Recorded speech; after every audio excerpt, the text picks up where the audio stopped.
All right. Hello, everyone. I'm Hannah Chambliss. And I'm Maggie Holohan, and we're both geoscientists in the park's interns, and we study Grand Canyon soundscapes. So our main goal of the Soundscape project here at Grand Canyon is to monitor human-caused noise. The primary source of human-caused noise at Grand Canyon is from commercial air tours and other overflights like high-altitude jets and propeller planes, but primarily the commercial air tours are the main source of our overflight noise here. In 2017 alone, there were 62,000 air tours that flew over Grand Canyon, which is 4 times the number as the second highest park, which is Hawaii Volcanoes National Park. Yeah, and then a little bit more background on kind of why we're here monitoring is the 1987 Grand Canyon Overflights Act requires the substantial reduction in or restoration in our natural sounds here. So that's kind of why we're doing our monitoring, or part of the reason why we're here monitoring. So the way that we monitor noise here in the park is by setting up acoustic monitoring stations. And these monitoring stations measure the ambient sound in the park. So that's just the all-encompassing sound at any given area. And our recording equipment is specifically aimed at capturing noise sources. So like I said, the overflights and commercial tours. And in order to determine the effects of that human-caused noise from overflights, we measure the duration and frequency of overflight events. Yeah, and so mostly we're focused on the 2 main flight corridors here in the South Rim. So to your west, you have the Dragon Corridor, which is right about here. And then for scale, that's the Grand Canyon Airport. And then to your east, we have the Zuni flight corridor. So it'd be over here. And then there's our monitoring site. And Moran Point's pretty close to that monitoring site. But we have basically focused our efforts with 2 main stations at each of those flight corridors. And we're also hoping to implement 2 more stations in the inner corridor of the canyon to get some good baseline data before the pipeline construction begins. And then overall, these data will hopefully be implemented with future planning for preserving our natural soundscape here. Okay, so how do we collect data at Grand Canyon? This is kind of a slide that shows our overall acoustic monitoring site setup. And then to your right, you have the equipment case, which is essentially the brain of our sites. We have 2 instruments. We have the digital audio recorder, that's kind of the top right there, and that'll just record all the sound continuously for 30 days. And then we have our sound level meter, which records sound waves. And so the picture on the right shows the full acoustic monitoring site setup. Like Maggie said, we have our equipment case with our We have our equipment case with our 2 main instruments. And then we also have 2 tripods set up at the site. One of the tripods, this one right here, houses the microphone, which is connected to both the audio recorder and the sound level meter. That microphone is protected by a foam windscreen to reduce noise from wind, as well as a metal bird spike to prevent birds from landing on our microphone. So our second tripod houses what's called an anemometer, which is just an instrument that measures wind speed. So that anemometer is connected to the sound level meter. And any time during any given day, if the wind speed exceeds 5 meters per second, that data is discarded by the sound level meter. Lastly, we have our battery supply. We have 1 battery that supplies the audio recorder and 1 battery that powers the sound level meter, as well as a solar panel that's connected to the sound level meter battery to ensure that it has enough charge and that both of our instruments are running continuously for 30 days. I imagine it's all steeped down to prevent the wind going over or around. Yeah, you can't see. We have paracord that is staked down, and actually it does a pretty good job of preventing elk and other things. Yeah, so we stake down those tripods real well. Yeah. All right. So the data that we end up with, we have that sound wave data as I described, and that actually will get turned into that spectrogram you see. It is the image on your right, the blue and, oh wait, oops. Yeah, I can use it, okay. It's this image right here. And we basically will use our audio to essentially read these spectrograms because we'll listen to what we're seeing. Okay. So this is just an example spectrogram. This particular one is from our site in the Dragon Corridor in Gurkha 031, and it's from July 30th, 2017, so during the summer, which is a very high-use month for commercial air tours. So a spectrogram is essentially just a graphical or visual representation of sound wave data. And as you can see, we have the spectrogram is showing frequencies on the y-axis measured in hertz. So you can see all the range of frequencies of a sound as well as how those frequencies change over time. So, thank you. So time on the x-axis here. And these spectrograms also show the sound pressure level of sound waves. So the sound pressure level is represented by this color bar here down at the bottom, and it's measured in decibels. So the blue colors represent lower sound pressure levels, and the yellow and white colors represent higher sound pressure levels. And then each line on the spectrogram represents 2 hours of time. So this entire spectrogram is 24 hours of sound wave data. And then I'm going to help you guys kind of understand this. So we mainly look for 3 different types of aircraft. So the first type you can see up here in that green circle. To me, it kind of looks like an upside-down cone with some little U's in it and almost looks like a Wi-Fi symbol. And basically, that's going to be your high-altitude jet. So your planes flying in and out of Vegas or even into LA, those will show up like that. So see, there's an example. All of these little guys right there are going to be jet signatures. Then next, you can see there's this big onslaught of spiky orange spikes right here. So those are all helicopter signatures. Each spike represents at least 1 helicopter overflight. And then lastly, we have propeller planes. So that's right down here. And it's hard to see, but they're kind of like these parallel horizontal lines that decrease in frequency as time goes on. So like there's an example right down here and then kind of up here a little bit. So those are our 3 main overflights that we get. But you can also see there's a lot more going on this spectrogram. And up here we have kind of these higher frequency vertical lines, and that's actually the morning chorus of bird songs. Then right here on lunchtime, we have some more vertical lines, and that's going to be human voices, so we had a site visit then. And then lastly, you see this kind of constant bar that starts about evening time, and those are going to be your summer insects. So those are some fun kind of natural sounds. So again, as Hannah mentioned, this is a high-use month, so summer, but actually, we mainly monitor during high and low-use periods. So low use looks like this. So it's significantly different. I think you can go back. You can see there's a lot less helicopter traffic during the midday. There's still a good amount of jet traffic, but yeah, before like high use, low use, quite different. So we don't get a ton. I think they do look a lot like the commercial jets, yeah. Yep. Next, okay, so how do we analyze these data? We use a program that's called Sound Pressure Level Annotation Tool, or splat, because that's a lot easier.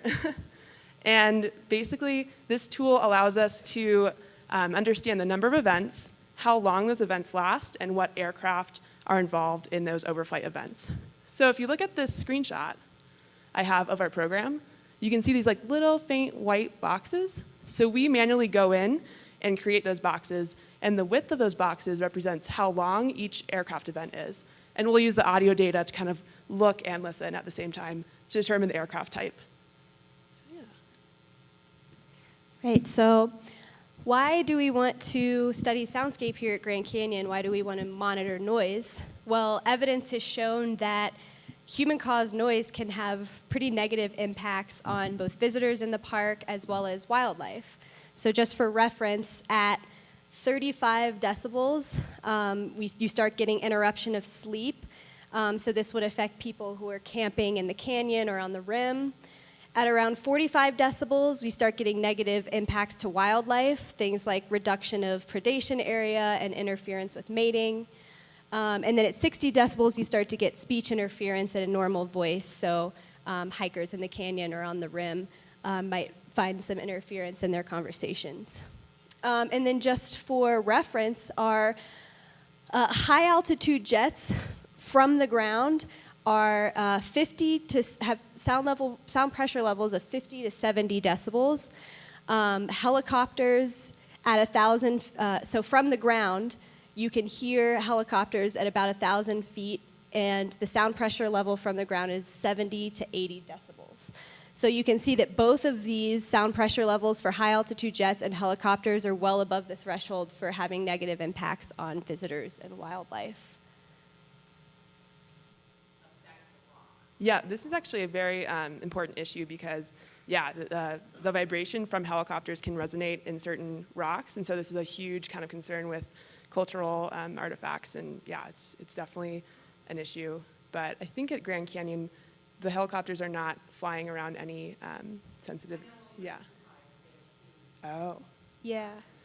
So at Grand Canyon, so according to the special flight rules area, that's why we have those 2 flight corridors. And so there's a minimum altitude at which the helicopters have to fly.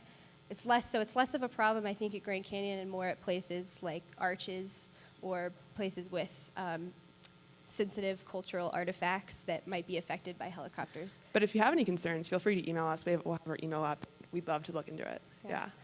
Okay. So now our slide here is just showing some clips of fun Grand Canyon sounds and noises.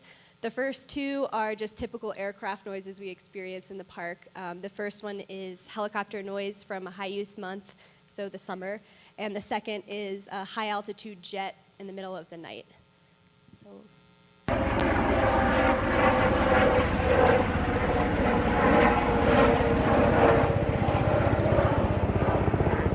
Yeah, you can hear some birds being masked by the helicopter noise a little bit. This is what we listen to all day.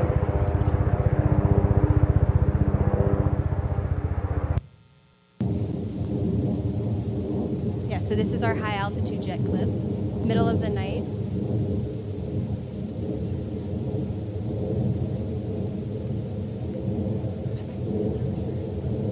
So actually most of the jets that we capture are coming in and out of Vegas, and so they're either ascending or descending, so they're generally at 18,000 feet when they're passing over Grand Canyon.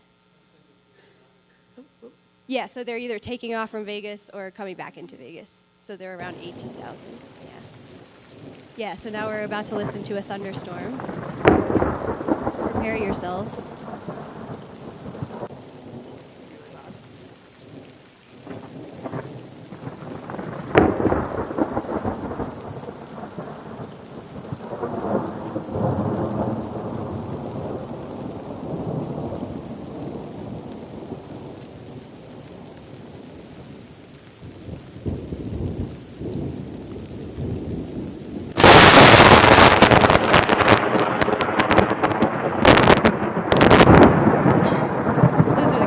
We want to hear. So then our last clip is some coyotes.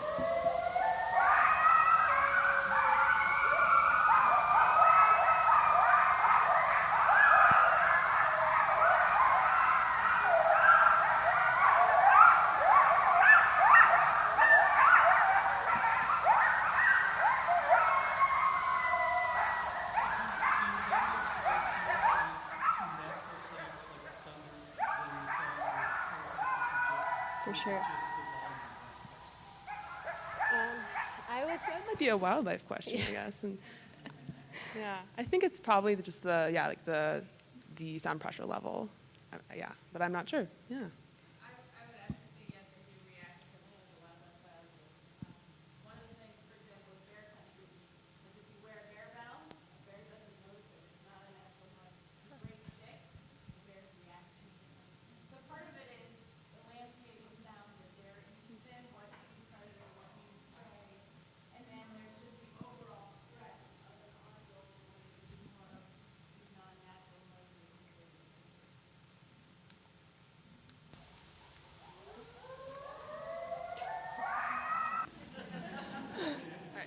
Great. Okay. So if you think of any other questions after this talk and want to get in touch with us, or you've experienced overflights in another part of Grand Canyon and you would like to see some acoustic monitoring performed there, please feel free to contact us. We've got our emails up on the screen as well as that of our supervisor, Michael Kearsley. And we would love to hear from you guys. Yes. Yes. Do you monitor any quartermaster area? So right now, we're just monitoring in Dragon and Zuni, but we have plans to expand as we get bigger. Yeah. At Dinosaur National Monument, they have signs up talking about it being one of the quietest places on Earth, and I don't remember if they said that their ambient levels of background noise is either 20 or 25 decibels. So I'm curious, what's the quietest it gets on thermometers? So the ambient sound, I believe, is usually around 35 Yeah, decibels is the 35. average. But, I mean, it varies. That's the Yeah, I average, think- though. Yeah, 35 is the number. Yeah. Have you collected data in the village in general, or near the holidays? Historically, there has been data collection, but we're not doing any currently. Just in the flight corridors. Funding not being an issue, is the goal to then expand in the, sort of under the no-fly zone? Not just for future pipeline construction, but like, for example, when you're on the edge of the no-fly zone, of course, you can still hear the noise, right? Right. So is the idea to sort of collect that, like how hopefully it's pretty to move into the no-fly zone? Yeah, we have a good amount of stations that are kind of that flank the no flight zone like perpendicularly. So we do have some that enter into the no fly zone. We had one running this winter so you can kind of see the difference. Yes, yeah. You said you leave the equipment out for 30 days. And how often do you put it So in rainy? so we put it out during our high and low use months. So we put it out during the winter and yes, for those sites. Yep. Yeah. They recently lowered the ceiling for aircraft about 5 or 6 years ago. Okay. We just got here in September, so. Does anybody know what they lowered it to? Because it used to be you never heard jets overhead. Oh, are you talking about Huh. you're talking about commercial jets? Or Private planes, okay. they lowered the ceiling about 5 or 6 years ago. Interesting. We'll look into that. Yeah. What's the strangest sound? Ooh, I think my favorite strangest sound is the elk really like to sometimes, they get curious and they lick our windscreen. And so you'll hear this like, yeah, it sounds, you're like, wait, is that something really eating or licking our windscreen? So that's a really an funny elk. sound. Yeah, that's also my favorite. It Yeah. sounds really funny. Yep. Oh, yeah. Right now they are, but we have plans to go into the inner corridor, and historically they were all over in the park. I think we're kind of part of the revamp effort to do sound monitoring again. The last time they had this going on full time was in 2011, Yeah. but they did do extensive sound monitoring between like 2000 and 2011.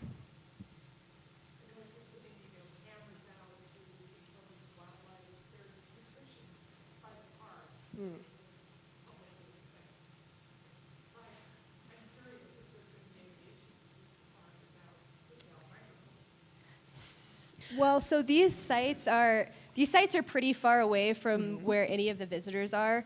We don't typically hear any visitor noise on our at our sites. So, for example, the site that we have in the Dragon Corridor is about 2 kilometers southwest of the Abyss, ish, and then our Zuni corridor site is about 1.5 kilometers south of Moran Point. So we really don't even get a lot of vehicle traffic noise. It's mostly just the overflights. Yeah, part of the reason like where our sites are located is just to focus on the overflight noise and less about cars and other traffic. Yeah. I think we're running out of time for questions, so I can take one more question. Is there an issue with the overflight act, with all these helicopter flights going, that it's not,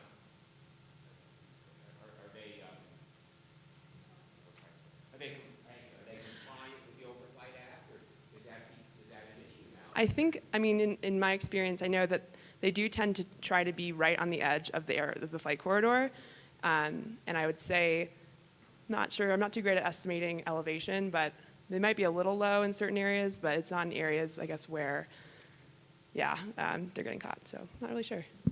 Yeah, I mean, just from us going out to the stations and with our supervisor as well, we've noticed several times where helicopters seem a lot lower than they should be. I'm not exactly sure how that's enforced, but that's just from our experience. Yeah. So, Okay. Thank you so much. thank you.